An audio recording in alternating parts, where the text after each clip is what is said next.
First of all, I think your analysis was very straight line. History doesn't run in a straight line. Kid, you cannot tell your neighbor he is stealing ducks when you are stealing funds. As High Commissioner, I was wrong. As Charandas Prasad, I reacted naturally how any person would have. I did not come here for that kind of abuse.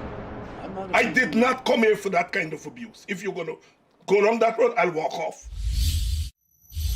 But it's all okay once they're talking. If they were talking, I could not have been here today. You got ADHD. I got nothing. No, calm down. I think I've done enough in terms of taking our team out of trouble from losing. Come on, Lou Taylor. That's good.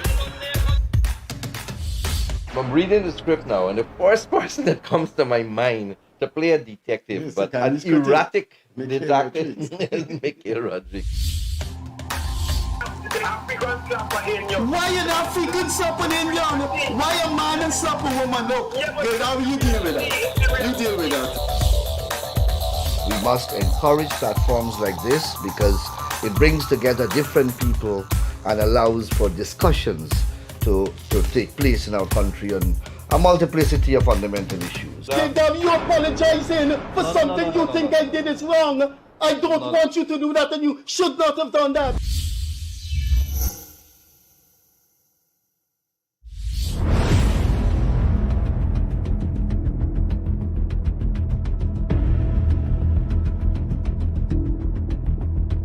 Today we had one of them. Welcome to the Gildarie Freddie Kissoon Show. As you've heard last week, we have completed 16 months of this program. With me this evening, as usual, the recurring decimal of our journalist, our recurring perennial journalist, Leonard Gildarie. There is a term that has been used in a derogatory way the past, 100 years, the past 100 years, the past 60 years. It's probably been around a long, long time. I don't know how long it is. Drinking soup. It's derogatory in the sense that it denotes a person is only concerned with financial gain as against their principles. That's how we use the word. Tonight on this program, we will be drinking soup. But in a literal sense, we will actually be having soup in a container with a spoon. Keep tuned and you'll see. Our guest this evening is one of Guyana's most dynamic, successful young entrepreneur. Gildarie will raise his eyebrow when I tell him that this is another guest, another of the dozens and dozens and dozens of guests that I taught at UG. One of the pitfalls of businesses in early times, the 60s, the 70s, is that business people never find it necessary or didn't have the time to attach an academic dimension to their business. Our young entrepreneur this evening did a first degree at UG, has a master's, and now he will be soon completing a PhD. So he combines his business acumen with this theoretical knowledge from his university training. So I guess you want to know about this soup. Well, this guest this evening, his father created a name for himself in Guyana by a cook shop in Tiger Bay named German. And German cook shop was noted for one fantastic dish, spit pea soup. It was just accepted in Guyana that no one could make spit pea soup like German. I happen to have known his father personally because in the cook shop, a political outfit, a political movement was started in the building called the Movement Against Oppression. That acronym was named after the great Chinese revolutionary leader Mao Zedong, MAO. So I used to be in the Movement Against Oppression for a long, long time, for all the time that it lasted. And German soup became a household name in Guyana.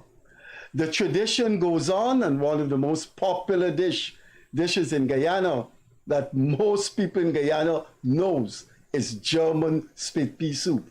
The man who has maintained that tradition after his father passed away is Clinton URLING, son of the famous German soup establishment and one of Guyana's most successful entrepreneurs. I say that because it took a lot of vision to start a modern restaurant in the heart of Tiger Bay.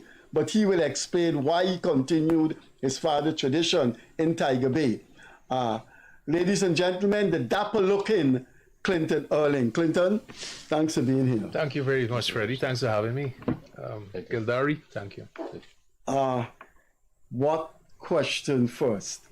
The one that is on my mind, I come later, but I'll hand it over to you to talk about Clinton URLING. I just want to talk about, but the Mao, you spoke about Mao and the political movement, which was like a precursor, you might have to correct me here, of the WPA.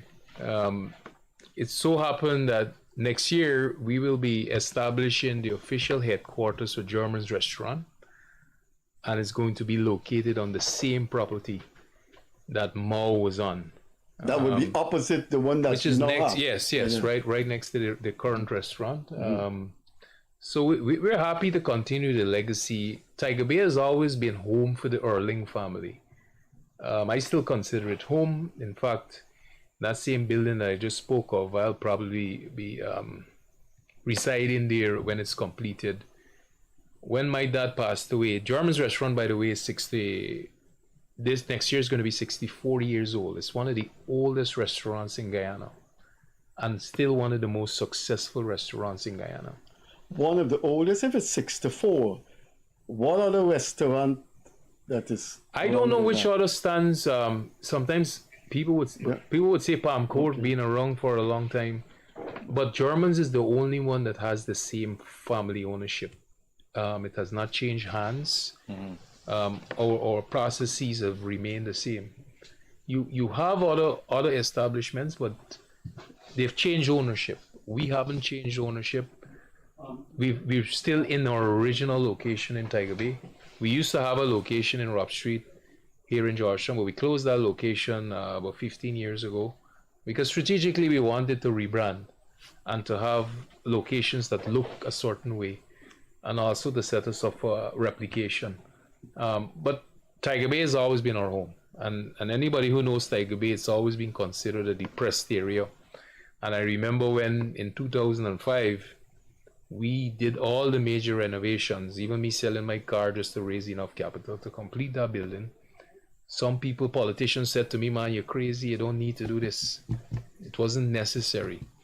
But we took a home brand, a homemade brand, an organic brand. And in 2005, we saw the explosion and the expansion and the excitement of the Guyanese people when that brand came on stream. We improved, our sales went up tremendously. You would have thought this was a KFC or some international company conglomerate coming here to Guyana to establish because of the response we had. We had long lines, Guyanese come in to support this restaurant as though it was a foreign international brand. And that was surprising to us. But we always knew the Germans always had good food. So fast forward today, we have a branch in New York. We also have a branch in the Giftland Mall, which we opened last year. They're all doing phenomenally well. And hopefully in the future now, because of some of the economic fortunes we see in Guyana, maybe again in New York also, or in the US. Creole restaurants are notoriously hard to replicate. They're not a simple sandwich shop or your simple chicken where you just throw something in a fryer. Creole food is complex food. So that's why we've been very careful with the expansion, and it hasn't been as fast as some people might say, why you don't have 100 branches now over the past 20 years or so. But we can't do that fast. The expansion has to be measured because of the type of product we sell. Absolutely. Well, I remember going to Queen's College and coming that Camp Street area. We would take bus across to Waterloo Street. Good night, folks. I hope that you're enjoying going a little down the history here. And I remember a couple of places that stuck in my mind over those years. One of them was Shantas. The other one would have been Germans, and there was a place that's in Hink Street. I'm trying to remember it, that had it upstairs that you could go. Not Sizen Plaza, but it was opposite GTM there. You would go upstairs there. But I always remember that German soup, but I remember the location. Pepper. Yeah. That was one. That was in Rob Street. Right. Country Pride was another Country one. Pride was another one. But I remember the location that was on Rob Street, Rob and Camp Street. Rob Street was very As soon as you popular. turned in there was a big building, and you just go there by the lines. But the soup was what made it so thing. But let us go straight into it, because I think something that you said there that really struck my heart. In America, we know that America was built on a lot of family business. You see the Walmarts and so on that built out there. In Guyana, I really like the fact that families have really built a name there, and they've expanded, and Germans has been around. But I want to move you forward. I remember going down to New York, and I think I had a look at it, and I felt very proud that here it is that you have a Guyanese business that has made it as far as New York, and it's there, and the Guyanese, there's civils. But here it is that you have the Guyanese people are actually going and get a German soup. That is unique. So, yeah. Because what we see a lot, Gildarie, is investors coming in, inward investments coming to Guyana, but you hardly see Guyanese brands venturing overseas. We're one of the few that has done so, and it's hard. It's hard. Even the restaurants that says in New York that they're Guyanese, they can't establish it. It's hard to do Creole. You're competing with moms, dads, people cooking at home, mothers and sisters also. So it's a very tough crowd to impress. So what Germans has been doing for 64 years. Even now we're in the mall. We're only there a year, but we've already taken significant market share because our product has always been consistent, and I'm always confident that over time, people will come there, always. And our trends has always been, instead of we start like this high, most restaurants would start high, but over time they taper down.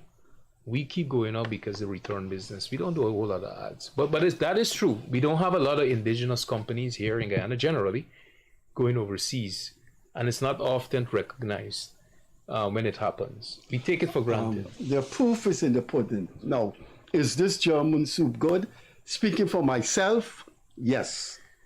Clinton URLING obviously would say yes, and I would say yes because I was a 17-year-old boy in the movement against oppression. Gildarie, here is the soup we will drink. Now, Gildarie, I'm going to take. You're a soup drinker. Yeah, I am. I've never been a soup drinker except German soup. Gildarie, could you give me your impression of this soup, please? Could you please? We get the people business to do. You want? Please, yes, please. This is the beef one. Yeah. How do we know? I don't know what's the beef one or whatever it is. You can't have the beef when you give me the. Well, I don't know. See which one is Yeah, you gotta stir it. What? Stir I can't it. eat this. You can have it after. No, man. Come on, have a Try one, taste. Freddie. There, you. It's okay. Gildarie, I have tried this. Get it open. Right. Gildarie, please try this soup. Make these covers tight. You go ahead, Freddie. No. Please, Gildarie. I'm not continuing. If This you one don't. is a chicken. This is the beef here. This is the beef. No. I can't tell. Let me see if this soup is How would you? Start the thing, Gildarie.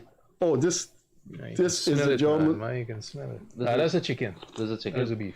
There's a beef. I can't tell. I don't think this program will continue. All right. I want to have my soup. You want to have Let's the go. soup? Let me have the soup. Class? Nice. That's a German soup. Robert, can you hear me? Can you come a minute, please? Can you come here, Robert? This is class Gildarie. So if you're now joining us, we have the world famous, well, I would say world famous, because Robert, could if you you come come a into second, Guyana please? and in New York as well, you are going to know about Germans. If you come into Guyana, you would know about M&M, and you're also going to know about German, because German soup is so very popular. Just come and if around you here, go Robert. if you're going into Tiger Bay, imagine people trekking to Tiger Bay, which had a repetition, and they have changed it. People actually going in there, and people have been going in there for years to get their world famous soup. So it's something that is remarkable, and Clinton, Freddie Kissoon is going to be drinking soup This is tonight. one of our operators. His name is Robert Hussein, Saddam Hussein's outside child, the president of Baghdad.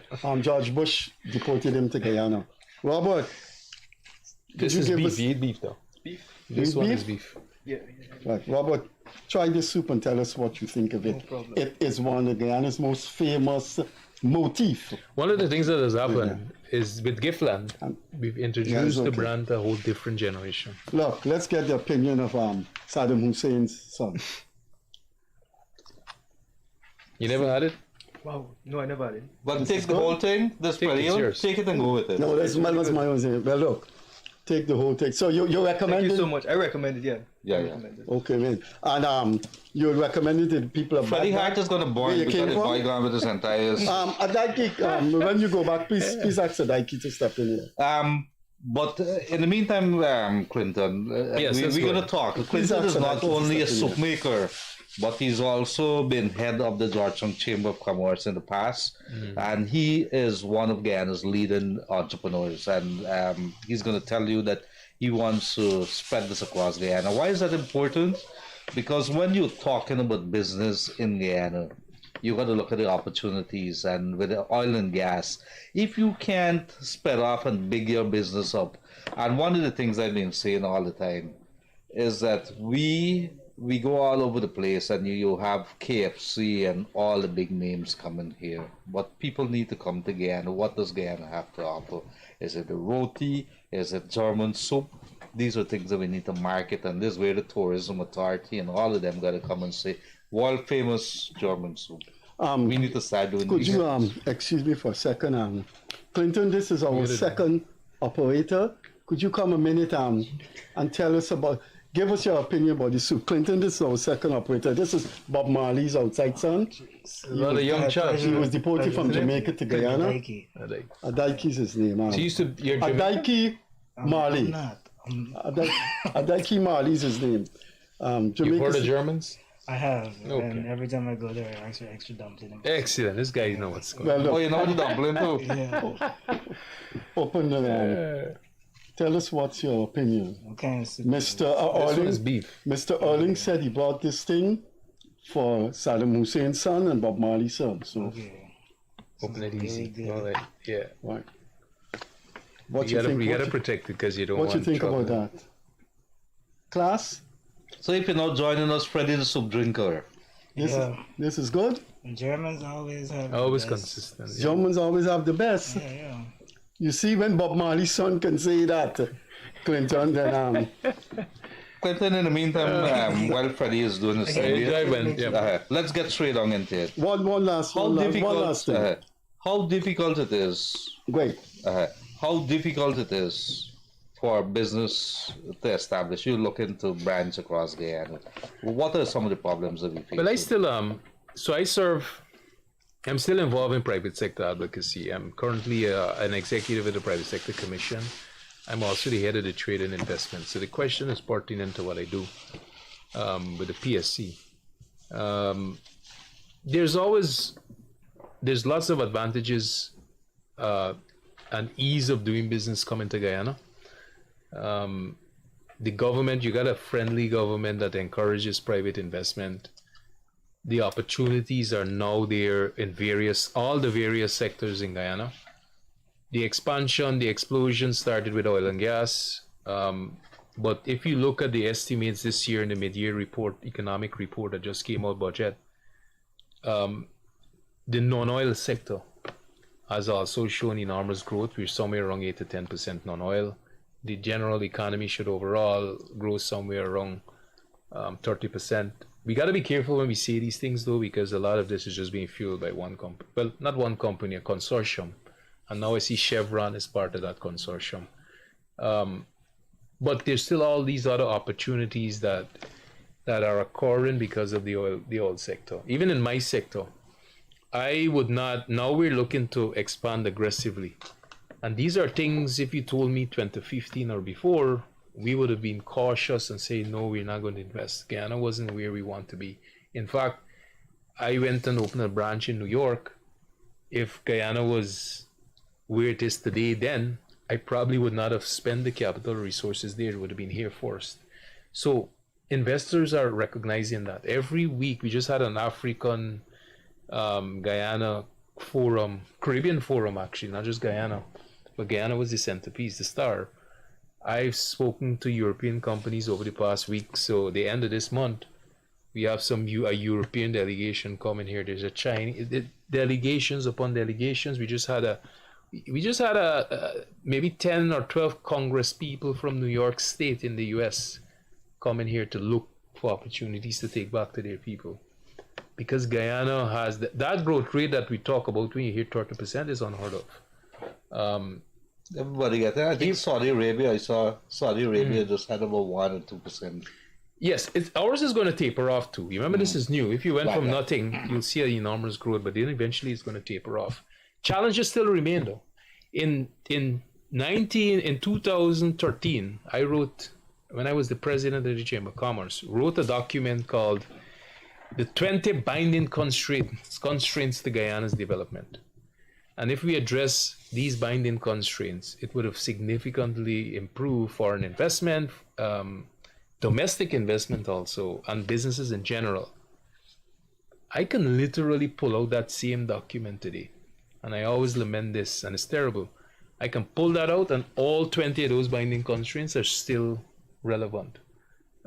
So while we have these opportunities, everything is Could you take some time and if you remember some of the constraints? No, I can remember all of that. I don't forget stuff. No. Really. So one of them, for instance, is reliable electricity and cheap electricity. We can't talk about the manufacturing sector without reliable and that's why Guyana's manufacturing sector has always lagged.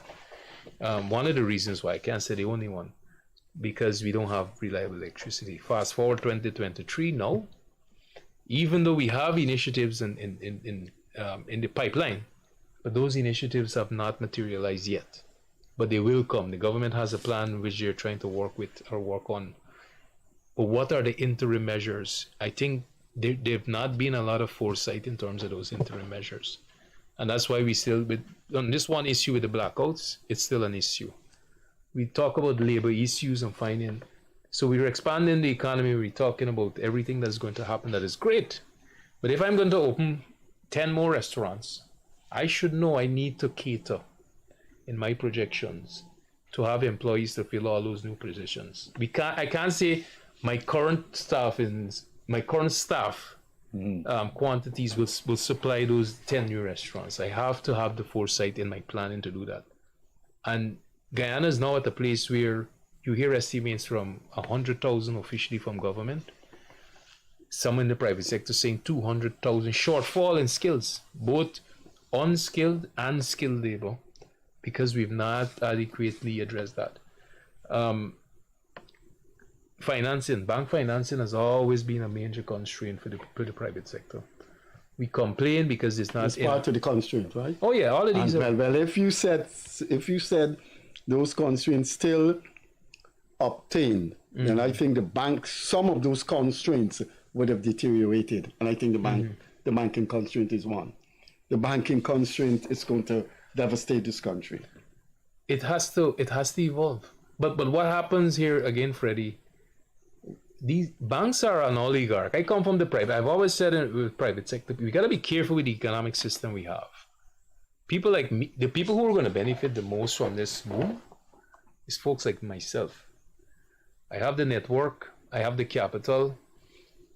Those who have the means, because of this capitalist system, will always do well. And that's why when you look globally, inequalities exist, and it's in fact it's expanding. Because the system is in such a way that the rich can capture the opportunities. In fact, when I go to New York and I'll say open something here, open a new branch, I sometimes don't need to write no detailed business plan. I can call the banks up because I have that advantage, the relationships over the years and whatnot. Inherently, the system is like that, Freddie. The important thing is for policymakers to recognize that and put in place social safety nets to ensure that those people who don't have that access get some sort of support from the government. We also, you look at the expanding income. Some people feel, you go on the ground, people will tell you, I don't feel we're benefiting anything from this. Or we're hearing every day some new discovery and all of this happening. Is it laziness that people are not capitalizing, or is it the fact that the money is circulated? Some is laziness, but most of it is, I think, there's not a lot of redistribution happening. So where was the money? This oil money, this big money that you're talking about. The issue of foreign currency. Look, we got a foreign currency issue happening now. We're even established businesses like ours, and we gotta wait to get this foreign currency. Foreign currency is determined by demand and supply. Guyana has something called a natural resources fund, and the natural resources fund, which is for a rainy day, and all countries have them, and they use the monies, they invest it either in stocks, bonds, or smart investments. Ours is in the United States Bank, Federal Bank. And we have investors, we have a board here. Some of my colleagues from the private sector sit on the board and they manage these funds. Foreign exchange, for instance, being an issue, government can, and we've had about 10 slings since we found oil. When I say slings, sales of oil that went into the NRF, government can always go back to the NRF at any time. And we had a period where oil prices were high. So they got surpluses that they didn't budget for. Those funds can easily go back to solving the foreign currency issue we have, or we can say if there's too many poor peoples, or we need more libraries or more schools, and things is done on a equitable landscape. They can go and take some monies from that fund and allocate it to those specific causes. This is monies we didn't have before. Clinton, you talk about demand and supply. Is it a case, because I've seen accusations that one group of people, Trinidad and we got to call it, let's put it on the table. Trinidad and a couple are sapping up all those monies and just taking it to prop up their economy? The issue is more complicated than that. Yes. First thing with foreign investment firms, it comes back to what I was telling you. The people with the means will get richer. That's why government was forced to implement the Local Content Act to ensure that some of our local businesses get part of this boom that we're seeing. And that was a necessary thing. I remember me saying, man, it's a form of control, and it goes against the whole spirit of the CARICOM single market and economy. And in fact, they'll run into some trouble eventually still. With that, it goes completely against CARICOM and quoted. But Trinidad has been cheating us for up to years. Yeah, but you see, Trinidad, this is where Trinidad is in an advantageous position. Their businesses got so rich and big, and they've been doing this thing before, so that now that Guyana in and we part of CARICOM, their companies just want to come in and take advantage of it. They're doing nothing wrong, and that's why the government had to put the local content thing into place. Coming back to the foreign currency, and it's not just about the businesses taking out the money, it's part of it, because demand and supply. While we getting, every time we sell oil, we getting some of the monies back. What is happening primarily, most of our foreign currency goes into the NRF instead of the Bank of Guyana or the contingency fund. The rest of it from our commercial banks, and they have enough, our commercial banks actually have enough money to cover it, the whole spread. But they also invest in the money, Freddie. They're not, instead of them putting the monies back into the economy, the banks are taking a conservative approach, and they are going overseas. There's a government bond in Barbados, Trinidad, New York, everywhere. They invest in. It's guaranteed easy money. It's low risk for them to do that. So they don't even have to give loans. So there's this boy Joel Bagwell. I don't know if you all ever have him. Yes. 3 times. His complaint is it's not only his complaint, it's a fact. Because those monies are going to investment purposes from the bank, and the only way the government can address that is to put controls and say, look, you gotta, we limiting this thing, 50% gotta come back in. You can't put a cap on it or something. And that is, when they take the money out, supply goes down, demand still high, our local companies we can be competitive. Well, you understand what you're saying there, that yes, the banks and then the companies are part of the problem too, because now the big oil companies and the foreign Chinese companies, they send the profits out. But let me ask you something. And I talked to you at UG, so I respect. You've always because you taught him, you respect. You always stood out as someone who will make it big, and I'm glad now he's about to complete his PhD. But let me ask, Clinton, every major business administrator that sat in your seat, including the head of Go Invest, have cited the banks as a problem. And this program has been 16 months. And our first guest was the head of the Guyana Manufacturing Association, Timothy Tucker. Timothy Tucker came back 14 months after and made the same complaints about the banks. What would you tell our viewers who are looking all over the world and the government? This bank thing, how do you deal with it? So Ronald Heifetz has a framework. This is an Harvard economist. He was actually here in Guyana at some point. Ricardo Hassman is another professor. These guys developed something called, you find the binding constraints, which is my document that I had. These are the things that afflict in the economy. Then you start to prioritize which are the most important ones that we got to address right away. But to answer your question, Freddie, besides going into any academic framework, the government has the will, the policy makers have the will to change anything in this country. You know, I admire our private sector people, and we take some heat sometimes. But we're advocacy organizations. Sometimes I got to remind members, I can go and say what I want. I can tell the president, I can tell anybody, any group, that this is what we think or we want you to do or we think you should be doing, but they don't have to implement it. Foreign currency is a problem. I explained to you, and you just now, if there's coordination, central government gets up tomorrow and decide, we want to address this issue. We call in the bankers, you coordinate with your Bank of Guyana, and you coordinate and you tell and then you're using the natural resources fund that's involved also, and say, look, you got to limit the amount of money that's going out the country. The government can say they're putting caps even upon profits being repatriated back overseas.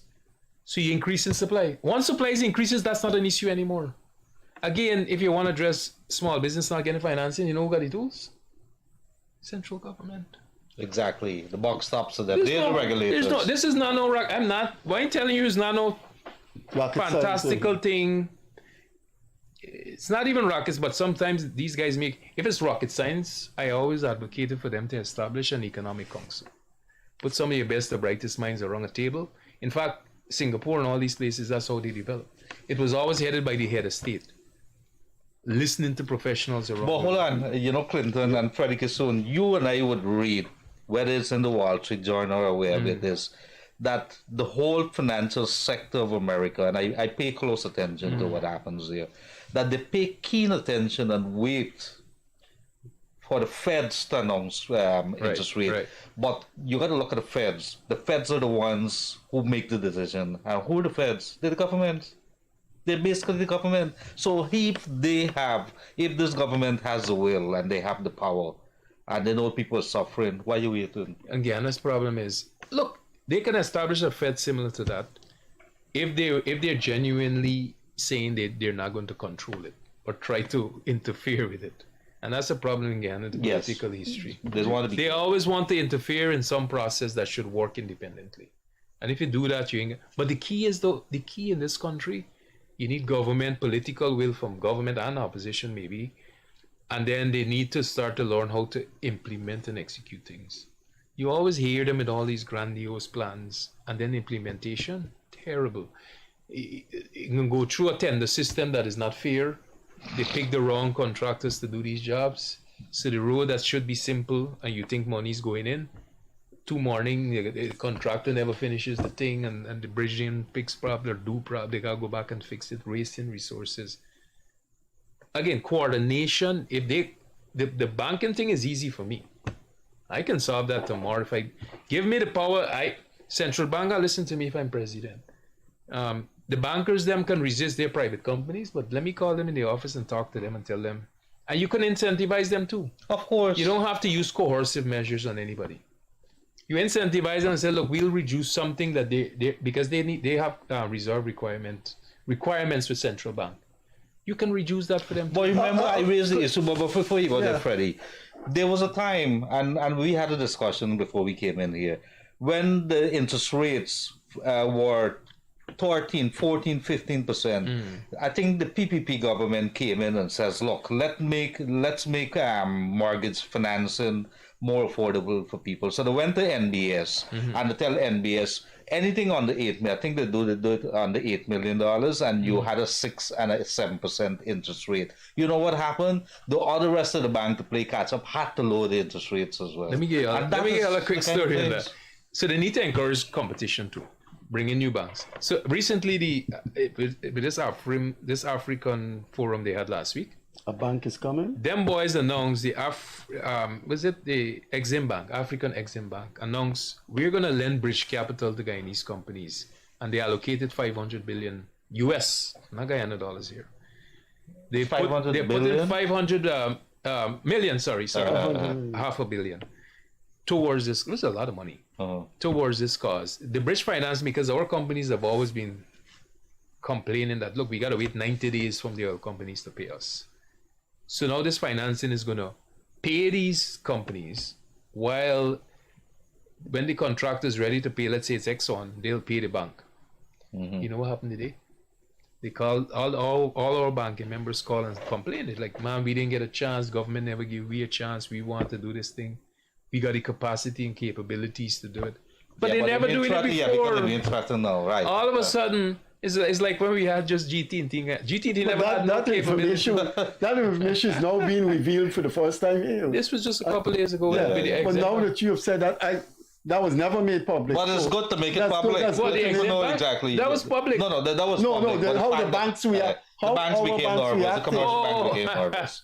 Which is good. But Clinton, you are saying that as we go ahead in the coming years, Trinidad is going to complain against the local content. It's happening already. So how you get around that? You got to choose. I always tell people, and sometimes I might come across when you can't say you won't commit to a regional integration. You know who choose? The UK said, look, we done with EU story. Your history and mine is different. I won't go on my own. And the UK came out to the EU. Guyana has to choose at some point whether they want to continue with this CARICOM experiment, or if they're going to continue, because right now all the signals, we can't come out to CARICOM, Clinton. All the signal. That's why you got to take other considerations, political, and that's what I'm saying. You have to choose. So I won't recommend you just pull out, because you got social, political things they got to consider. But if you're talking pure economics, CSME has not worked. But there's two considerations. A local, listen, there's a law being ratified right now. We got quoted here, which is the Council for Trade and Economic Development. It's based to the... It's happening in Georgetown here next month. This month, the end of this month. They're going to have a quoted meeting. 57 quoted is November 20-something here, 27 to the end of the month. And one of the things they're going to bring, and they've been working on, is that any company now registered anywhere, if it's in Guyana or in Jamaica, you're considered part of the whole community. So I now don't even need to, I don't need to now walk into Jamaica and go register again. No, when I went to Trinidad, I had to go register again. Now you can just walk into Jamaica, or Jamaicans can walk in here with the company, and their registration is the same as a registration in Guyana, and they can just set up a business. So there's one CARICOM registration. So you got to choose if you don't want. You can't now put up a law saying local content and I want to protect only Guyanese. But there's some school of thoughts there. Look, and I believe that we have to have international conventions, and we have to adhere to those. Correct. Because we don't exist in the back. And isolate. I agree. But the government has the ultimate responsibility to look after its people and look after them first. But you still have conventions. So you have to learn the balance. But you can't allow people just to walk. I agree with you. Listen, I agree with the local content law. Yeah, you have to. But it still goes against those international that you sign on to obligation. But you understand, you said earlier, or at least I'm thinking to myself, there was a time when we still had CARICOM all the time, and you had Trinidad and Barbados and all of them doing Guyanese and being selective. And Trinidad has still been... And now you come in because you're the golden boy. Trinidad. And I mean, why can't they do away with that? And they call in what is keeping them from doing away with that? Yeah. Antiquated honey and say law. CARICOM is there and we have to abide by the rules, but they weren't doing it.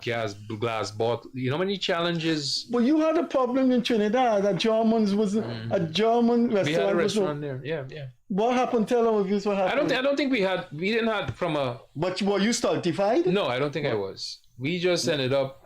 It would have been a long process. We had bought the place and then we got a good offer eventually, and we decided, look, we didn't want to do it anymore. But I didn't encounter any, what I would call any resistance from the Trinidad. But you didn't really start and get into the risk it. was the crime and I being threatened and all these things were real. You were threatened? The only time in my life was when I was in Trinidad. What happened? People calling on the phone. We know you and your brother when you all come up and be watching you and them sort of things. And even my apartment got broken into. Trinidad had a crime. I still have. Guyana, no way. Yeah, they asked for protection money and all kind of thing. Yeah. So they knew you were coming and they did an Italian mafia thing on you. Yeah, in Trinidad. Yeah, they tell you to protect your business. You got you have to. It's an Italian mafia thing. That's how. But Clinton, what's your PhD on? It's on the thesis is on Guyana. It's business administration. The thesis is more on Guyana organizational behavior, but I'm going to get the data from Guyana. From one of our local companies, but it's really understanding how organizations work, and so it has nothing to do with like political issues, but it's on business and how business internal management systems function. I want to bring you locally operating a business because it has you hear the complaints all the time. You know, things are getting hard. You run a business. Let's talk inflation, post-COVID. Inflation, supply chain, and how that has impacted the spending power of the people. This is one of the big ones. And inflation, you know, Starbucks News has a long-running feature they run, and they've been asking people for a number of weeks how this cost of living has affected people. As a business person, it has affected me a lot. I can give you the example of just beef. You had a beef soup. I used to pay $400 a pound because boneless, high quality beef. Now it's $1,200 a pound. Wow, that's what 300%. Yeah, this is over 3 years, 4 years. I'm talking about. Same thing with chicken, and all these different inputs that goes into products for us has gone up. What do you think can happen? In fact, now it's so disgusting for me, Freddie, that you can't even buy fruit now in Guyana is like a luxury. You go in the market to get fruit, something you thought Guyana we have in abundance. They're so expensive now for the average person. Isn't there a shortage or just people just hike the price? It's two things. We blame fuel because during COVID, logistics went up, fuel went up. And the whole number of issues. We got a volatile global economy right now. You see more wars seems to keep happening and popping up. Whenever a new one comes up, these things are threatened. I saw prices at one point. Containers from China used to come in for $2,000 US for 40 foot. I think about 5,000. 2,200. Now it's 5. But during COVID, 2021, $20,000. $20,000. Right. From 2,000. You do the maths on the inflation on that. I run a restaurant. I take a basket of goods and I put it there. I think at one point, and this is anecdotal though.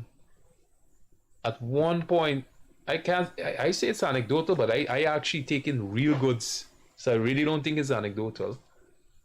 And you put a basket together, it's easily 30-40% in inflation. So every dollar, if you are making $60,000 2-3 years ago, and you used to buy 10 mangoes with that, now that same 60,000 could only buy 5 mangoes. And that is the reality. And that's the problem. Gildarie and Clinton, you're looking at someone who is just about lower middle class. So I know what's going on. I have no source of income like Gildarie. And I'm a business person and I know what's going on. I won't lie to people. Much less poor me, Clinton. No, everybody. And it's a serious problem that is not going. But again, it's not like you can't do anything about it. You got a country that's making money.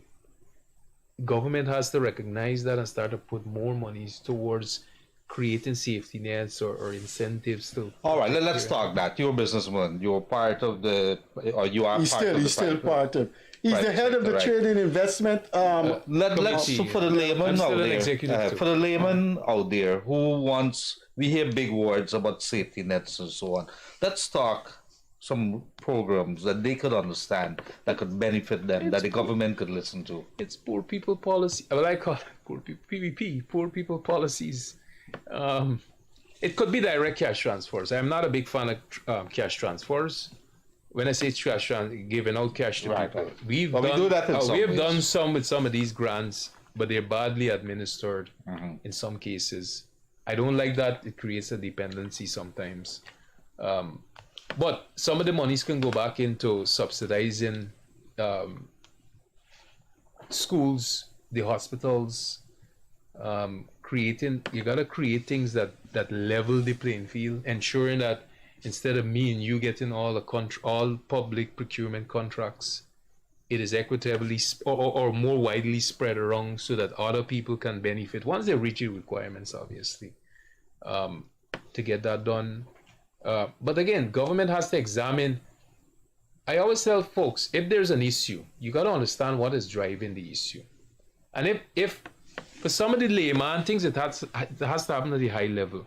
If the problem we were saying is high shipping costs, subsidize some of the subsidize some of the people doing the shipping companies so that cost could be passed on. But again, government has to carefully monitor some of that. Once you identify what's the source of the problem, sometimes the solution is right there next to the source. But you also got to find ways where it's something that is done properly, where you're subsidizing things and making sure you're making life easier for people. It could be also just simply raising salaries, but this one is tricky because salary raises, inflation. That could fuel even more inflation. And that's why it's never easy when you see a finance minister has to balance all these things. But they gotta weigh the spending though, based on income. Guyana income has gone up this. And which is a lot of people don't understand. So now, and that's why sometimes you hear something, the opposition sometimes talk stupidness about the government spending too. It's nonsense. When I was making $200 and now I'm making $1,000. When I was making $200, I could only live a certain lifestyle. I could only afford certain things. Now I'm making $1,000. It means I have the capacity now to do more. And that's why when government spends more, in fact, the banks and the international banks were glad to lend the government any money they need because now they can afford it. They're bankable. They can they have a higher ability to repay any sort of loan. And that is why, and now government also is making this amount of money than we were making. You now have to kind of balance it out and give it back to the people's money. So you gotta be creative, sit down with the stakeholders, understand what the folks need, make sure this money, when you do create some of these programs, they're not just ending up in the wrong hands or some corrupt scheme, but ensure that the thing is spread out to everybody. But next month you will be part of a delegation, I suspect, meeting the policymakers because your entity, the PSC, would have to talk to the government about the budget in One January. of the things we're looking at, I know for sure, we have a finance committee that's putting together all the proposals. One of the things that everybody's talking about is getting rid of, for instance, again, you talk about initiatives. There's no reason why we should have income tax anymore in this country. The shortfall, and you do the maths, and again, I like to be data-oriented. I don't like talk. That's an enormous sum the government will lose now. But that is money. But hold on. Here the financial guy is going to talk about that. No income tax, he says. No income tax. And that's 30%. Let him explain that. Let him explain. All right. Explain to the people how that could work, because that goes into spend back. So what we do, we charge income taxes. And even though not everybody pays income taxes, once you're making, I think 60 or 70,000, 75,000. Yeah, I think 75. Yeah, it's free. Right. So it's those the people above there. Right. Income loss from that, while it's a significant sum, is not really a big sum. Why? Yeah, why? You balancing back again, Freddie. You got to look at the income now. I'm making new income, so I can afford to give concessions to our people. Because now I'm making 10 times that in oil revenues. And what you guys seeing in oil revenues now, if you think you missed the boat and it's too late to get there. 2026 You're is gonna be nowhere crazy. close to anything. We're still paying cost oil, all them audits y'all hearing about and so forth. In 25 or 26, it's done. Guyana's income is going to increase tenfold more. Yeah, so Clive Thomas. And that is why I have a problem when these guys talk about government spending. Yeah, Clive Thomas said that. No, it's a fact. Said so the height of Guyana's economy is going to be between 27 to 2030. Yes. That is when. That's what we've been told. Listen, we only got 3 FPSOs. This is the floating vessels that you guys will call a rig. Only 3 in operation. Everything you see in all this excitement is only those 3. Multiplied by One 3, company has 20. No, one company has 23 wells discovered already. 23, only 3 in operation. This one, and then they just issued PSAs, production sharing agreements, which is they had an auction for more oil blocks. They didn't get the response they wanted. I think about 8 or 9 companies now, including women and minority ownership. So even if those guys come and hit big, we're talking even more. Guyana does not have an income problem. You know it. Everybody, you look at the budget. The way thing that growth, when you hit the growth, if I'm growing 30% and I cut off something that is less than 1% of that, which is income tax, for instance, I still making 29% more in surplus. So government don't lose there. They got to go back to salaries again. It's not enough to just cut the income tax. We're going to ask to raise the threshold from that 75, 80, maybe to 120. Give people more monies in their pocket. Disposable income, people go spend this. You can't raise it while because inflation. This is why you got to do it in a measured fashion. And again, inflation, again, government got to look at economic measures where they can control this thing. We got an experiment we do, and I have a problem with. And I've been lamenting this for years. We put a lot of tariffs in place, and now our companies are complaining now we got a construction boom on all these different products. Even meats. No Guyanese should be paying $400, $500 a pound of chicken. If the government gets up tomorrow and decide I don't want to protect the 2 local companies that benefits the most on chicken, we'll remove the tariffs for 2 years, 3 years. Guyanese will pay less than $100 a pound of chicken. You'd calculate $400 savings. I just being conservative. We got 200,000 households in this country. Let's assume every household just use a pound a day. That's a pound, 400 by each household. 200,000. There's going to be riots in the street if they decide to do that. So you get riots on who? The 2 companies. Right. They're going to raise all kinds of things. You got to look. But it's for the greater good, huh? For the people. For the greater good.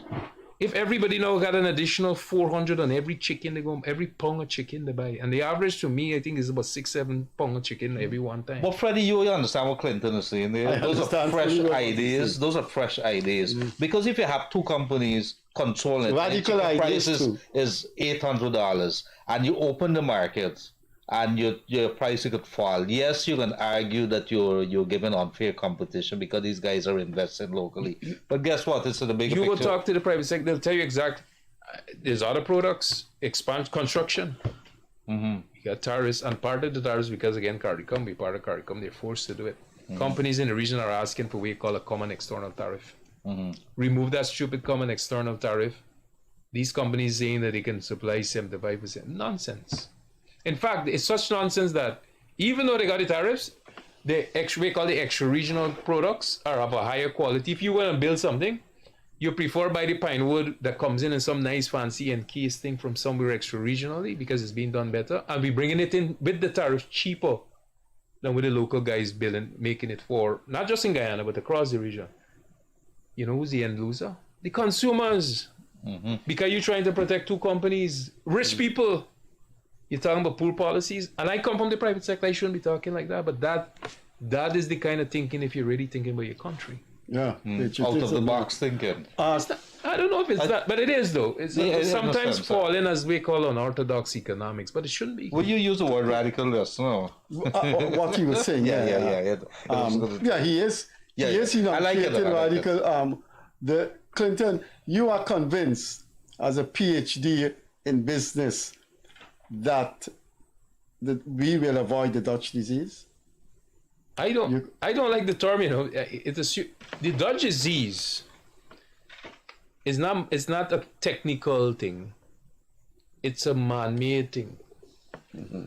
If we got the right leaders, we can avoid it every day of the year or the week, because it's not something that is destined to happen. if they mismanage the funds, they don't do the right things with the funds. That's where the problem, Fred. And I can't predict people because people are unpredictable. Do you think, might get the leadership, these guys might get up tomorrow and say, we do a better job and we do this, and we manage it, we grow the non-oil economy, we invest in new areas, bring car making here or whatever they want to do. In fact, a new economic paradigm is to something called now, the economic complexity index is what they now measure you on. The more complex products you make, and that's why the manufacturing sector got to get going in Guyana, is the more income a country receives. But anyway, they gotta. The Dutch disease is not something that is technical or it's in place. Only people can create it. If I mismanage my monies, I can end up with a disease too. Company ain't gonna run no more. So you gotta manage, just like how we gotta manage, you gotta manage your household. Government gotta manage the oil revenues the right way to avoid it. And then you also gotta ensure that your people are protected. Clinton, I collect senior citizen pension. I mean, how much?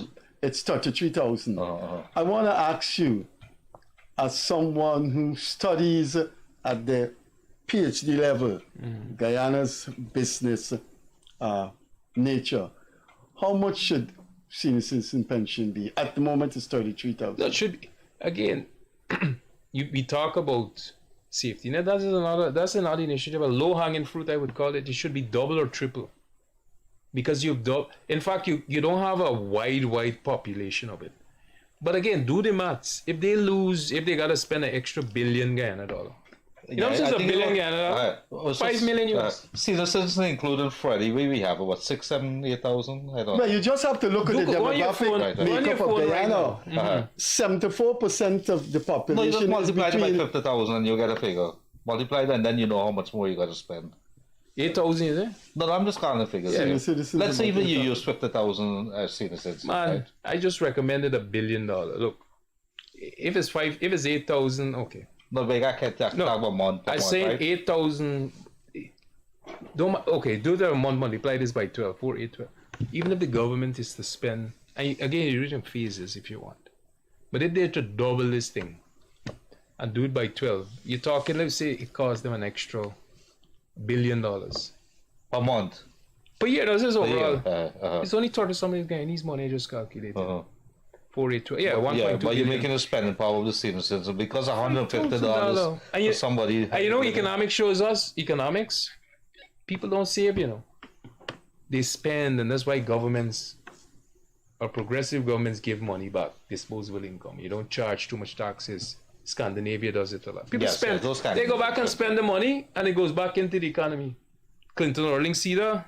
More people spending, I can open 3, 4 more restaurants and create more jobs. People hardly save. Human nature, they don't save most of it. So when it goes back in, you're creating more economic activity all the time. So it's not like if you're just spending this money, government just spending the money and it goes nowhere and you never see back this money. When Freddie get the double, Freddie now has more disposable income. He can buy something luxury that he didn't really need. You would spend. And that goes back into the economy, support some so-called local business or something. But you just have to draw a parallel and look at the housing sector.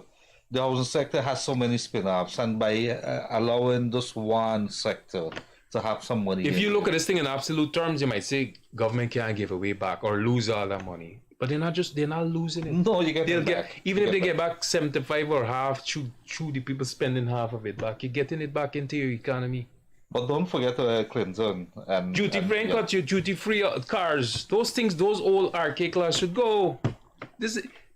The revenues, the offsetting revenues that the government, they have so much that they got a fund that they don't even touch. So Clinton, let me the operator said we got 2 minutes more. Let me understand you in unambiguous terms. You are saying between 2027 and 30, and Clive Thomas is the first person I've heard him said that he was being interviewed, that in the next 5 years the income of Guyana is going to be so much that he doesn't know what he thinks the government doesn't know what they don't know what to do with it. It's too much. Now you are saying between 2027 and 2030 and beyond, it's going to be so much money coming in that A, you could do away with income tax, B, you could raise these social security everything things. Listen, 2028, 2030 by then, double or triple current output, current GDP. Government spend just triple it. Government revenues increasing. Every time Exxon busts another well or a new FPSO comes on stream, every time an invest, government revs going up all the time. All those old time things like tax on cars and this and paying low pensions to people should go away. People live their life supporting this country. You want to conclude, and then we'll give and I am asking you. Yes. I'm asking you out of my pension. No, I'm asking you out of respect for this man's learning that we will end this program with a sip of soup in dedication to him. Right? You want me to drink yours as soup? Please put your soup. Your concluding remarks. Our time is gone. Thank you very much. Clinton to, I didn't mention it, but the government is in New York, which I think is very good because we talk in NIS and so on, and they are trying to get those people who've been calling us and complaining but not being able to process NIS. Take the opportunity. A lot of folks have been calling me, and I tell them, go visit those forums and see how it is. There's a consulate in New York, I think Manhattan. Visit them too, and you could be able to get this process. Diaspora desk. Clinton? Thank you very much. Your concluding remarks, and then we'll have a soup. This country is on the cusp of unprecedented growth, economic success. As Guyanese, I think we all need to get involved, and we all need to raise our voices and impress upon policymakers, government, opposition, all of them, that look, more needs to be done to protect the people of Guyana, and also to ensure that those resources trickle down. Because if not, it's just a few will benefit. Those who have will benefit, and that would be unfortunate if that is the occur. Before we take the soup, wait, Gildarie, please wait. I gotta wait. Clinton, I want to tell you something happened to me. I live right across the road to Massey, and I just did this thing inadvertently. This is where this happened. This is a man who grew up and spent all his life in Guyana, and since we came back with my wife in '84, I do the shopping. I innocently picked up the bag of tomatoes, 1 pound of tomatoes, and other things, and I went through to the cashier, and I didn't know that pound of tomatoes, Clinton, was $1,200. See, they had $1,200? No, I had, but and after that thing, I am not buying a pound of tomatoes for $1,200. I didn't know. But anyway, Clinton, I have known you a long, long time, and you have contributed to Guyana history with German soup. Look, in dedication to your entrepreneurship. Excellent. Thank you, fellas. Great. But keep up the good work, though. You guys, we need more of this. We all have a role to play in terms of where and how this oil wealth is being spent. Thank you, Clinton. You were watching the Gildarie Freddie Kissoon Show. One of the interesting program tonight is the projection, the suggestion by Clinton URLING, owner of the famous traditional German restaurant, one in New York, two in Georgetown. Some very interesting, radical suggestions for the future of the economy of this country and for what I may call ameliorating certain class dispositions. I have taught him as a student at UG, and like Annie Nandalal, I'm telling you, you teach certain students and you just know that they will make a name for themselves. I just know Annie Nandalal would, and I just knew Clinton URLING would, and they have both made names for themselves. Thanks for watching us. We're going to have an interesting program on Wednesday in which Guyana will have its first animal hospital. Thanks for being with us. As I normally say, catch you later. Bye-bye.